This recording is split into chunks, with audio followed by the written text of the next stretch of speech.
அக்களிப்போடு அறுவடை செய்வார்கள்.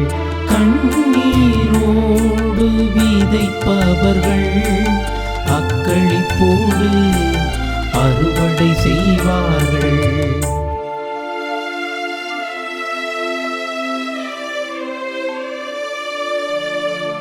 சீயோனின் அடிமை நிலையை ஆண்டவர் மாற்றின போது நாம் ஏதோ கனவு கண்டவர் போல இருந்தோம்.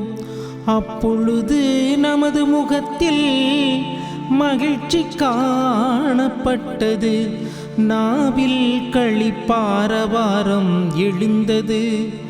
ஆண்டவர் அவர்களுக்கு மாபெரும் செயல் புரிந்தார் என்று பிற இனத்தார் தங்களுக்குள் பேசிக்கொண்டனர்.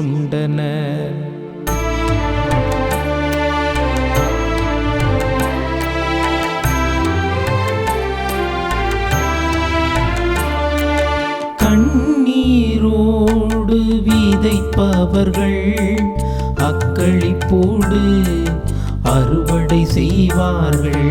கண்ணீரோடு விதைப்பவர்கள் அக்களிப்போடு அறுவடை செய்வார்கள்.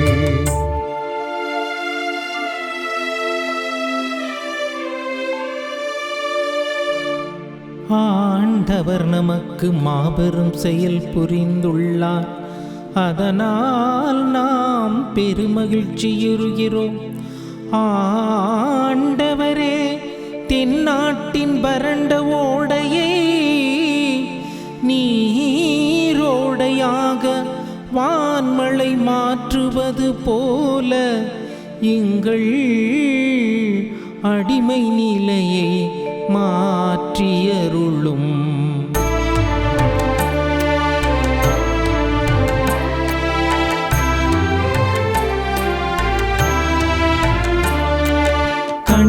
கண்ணீரோடு விதைப்பவர்கள் அக்களிப்போடு அறுவடை செய்வார்கள்.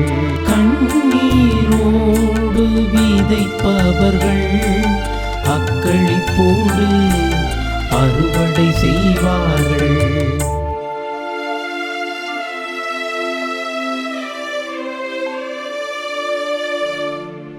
கண்ணீரோடு விதைப்பவர்கள் அக்களிப்போடு அறுவடை செய்வார்கள். விதை எடுத்துச் செல்லும் போது அழுகையோடு செல்கின்றார்கள். அரிகளை சுமந்து வரும்போது அக்களிப்போடு வருவார்கள், அக்களிப்போடு வருவார்கள்.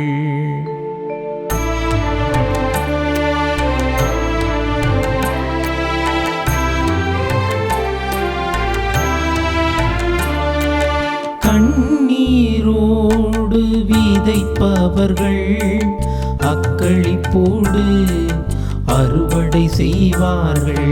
கண்ணீரோடு விதைப்பவர்கள் அக்களிப்போடு அறுவடை செய்வார்கள். திருப்பாடல்கள் 126. கண்ணீரோடு விதைப்பவர்கள் அக்களிப்போடு அறுவடை செய்வார்கள். சீயோன் மலை திருப்பயண பாடலாக இந்த திருப்பாடல் 126 இருக்கிறது.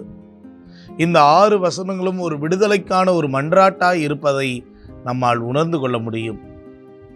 இந்த திருப்பாடல் 126 2 பகுதிகளாக பிரிக்கிற போது, அதாவது இறைவசனங்கள் 1 முதல் 3 மற்றும் இறைவசனங்கள் 4 முதல் 6.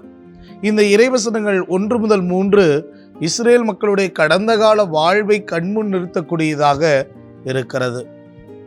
இறை வார்த்தைகள் 4 முதல் 6 அவர்களுடைய எதிர்கால வாழ்வை கண்முன் நிறுத்தக்கூடியதாக இருக்கிறது.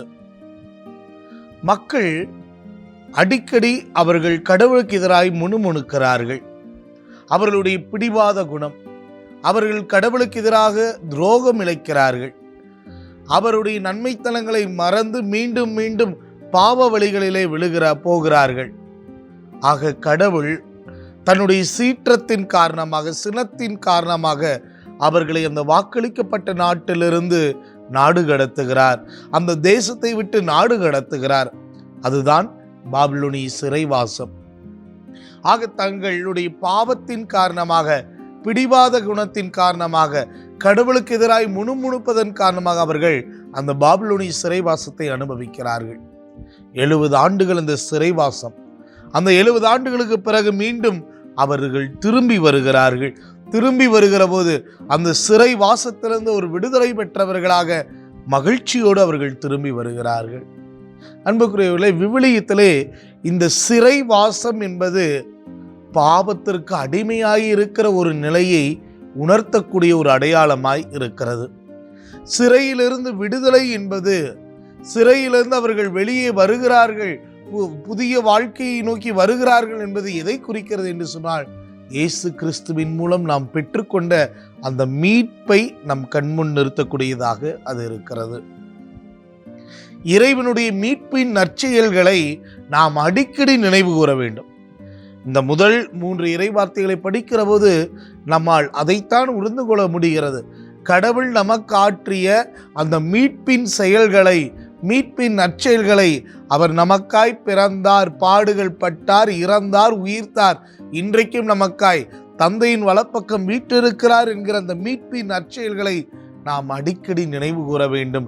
அப்படி நினைவு கூறுகிற போது நமக்குள்ளாக ஒரு மகிழ்ச்சியும் நன்றி உணர்வும் பெருக்கெடுத்து ஓடும் என்பதை இறை வார்த்தைகள் 1 முதல் 3 படிக்கிற போது அந்த உணர்வை நம்மால் புரிந்து கொள்ள முடியும். இந்த மக்கள் அந்த பாபிலோனிய அடிமைத்தனத்துக்கு பிறகு திரும்பி வருகிற போதும் கூட கடவுள் வாக்களித்ததை முழுமையாய் இன்னும் பெற்றுக்கொள்ளவில்லை என்பதை உணருகிறார்கள். அது அவர்களுடைய வார்த்தைகளிலிருந்து தெரிகிறது. முதல் இறை வார்த்தையை சொல்லுகிறது, அடிமை நிலையை மாற்றின போது அப்படின்னு. அப்படின்னா நீங்க என்னுடைய அடிமை நிலையிலிருந்து என்னை விடுவித்து விட்டீர், மாற்றி விட்டீர். ஆனா அதே 4வது வசனத்தை படிக்கிற போது நமக்கு தெரிகிறது, அடிமை நிலையை மாற்றியருளும் என்று சொல்லி. ஆக அவர்களால் இன்னும் முழுமையாக அந்த மீட்பின் நற்செயல்களை உணர்ந்து கொள்ள முடியவில்லை. கடவுள் தங்களை வழிநடத்தி வந்ததை, அந்த வாக்களிக்கப்பட்டதை முழுமையாய் இன்னும் நிறைவேறவில்லை என்று நம்பினார்கள். 4வது வசனத்தை படிக்கிற ஒரு புதிய வாழ்வு அங்கு பிறப்பெடுப்பதை நம்மால் உணர முடிகிறது. வறண்ட அந்த நிலம் எப்படி நீரூற்றாய் மாறுவதைப் போல ஒரு புதிய வாழ்க்கை, புதிய ஆற்றல், புதிய பேலன் இவற்றை குறிப்பதாய் இருக்கிறது. ஆக நமக்கும் கூட பாவத்தில் அடிமைப்பட்டு இருக்கிறவர்களுக்கு ஒரு புதிய வாழ்வு ஊற்றெடுக்கும். எப்படி என்று சொன்னால், இயேசு நமக்காய் பிறந்தார், வாழ்ந்தார், பாடுகள் பட்டார், மரித்தார், உயிர்த்தார், தந்தையின் வலப்பக்கம் வீற்றிருக்கிறார், நமக்கு துணையாளராக தூய ஆவியை கொடுத்திருக்கிறாக நம்மை அவர் இன்னும் அந்த மீட்பின் நற்செயல்களுக்குள் வழிநடத்தி கொண்டிருக்கிறார்.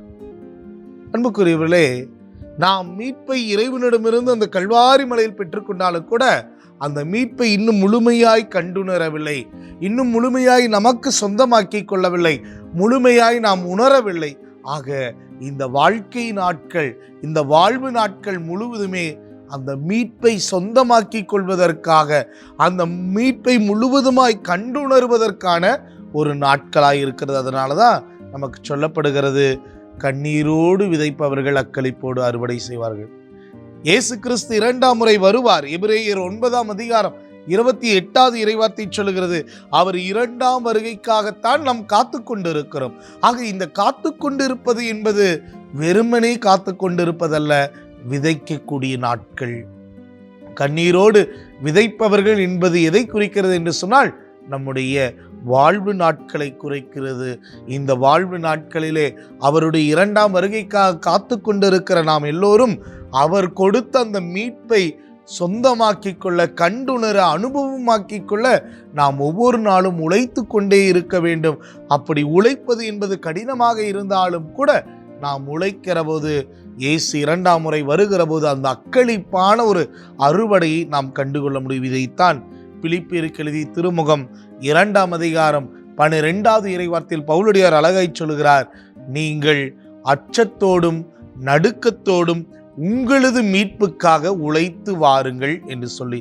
எனவே இறைவன் கொடுத்த மீட்பை சொந்தமாக்கிக் கொள்வதற்காகத்தான் இந்த வாழ்வு நாட்கள். உணர்ந்து கொள்வோம், ஆன்மாவின் ஈடேற்றத்திற்காக மீட்பை நமதாக்கிக் கொள்ள நாம் உழைப்போம். ஜெபிப்போமா? தாயும் தந்தையுமான இறைவா, பாவத்தில் அடிமைப்பட்டு கிடந்த எங்களுக்காய் உமது திருமகனை அனுப்பி எங்கள் எல்லோருக்கும் அந்த பாவம் என்கிற சிறையிலிருந்து விடுதலையை கொடுத்து, அடிமை வாழ்விலிருந்து விடுதலை கொடுத்து, மீட்பை உமது திருமகனின் உயிர்ப்பினாலும் இறப்பு உயிர்ப்பின் மூலமாக எங்களுக்கு கொடுத்தீரே, நன்றி சொல்லுகிறோம். அந்த மீட்பை முழுவதுமாய் நானும் என் குடும்பமும், நானும் என் பங்கும், நானும் என் பணிபுரிகிற இடமும், நானும் என் குடும்பத்தாரும் தனதாக்கிக் கொள்வதற்காய் ஒவ்வொரு நாளும் நாங்கள் உழைப்பதற்கு எங்களுக்கு ஆற்றலையும் பலத்தையும் தாரும். எங்கள் ஆண்டவராகிய கிறிஸ்துவை மன்றாடுகிறோம். ஆமேன்.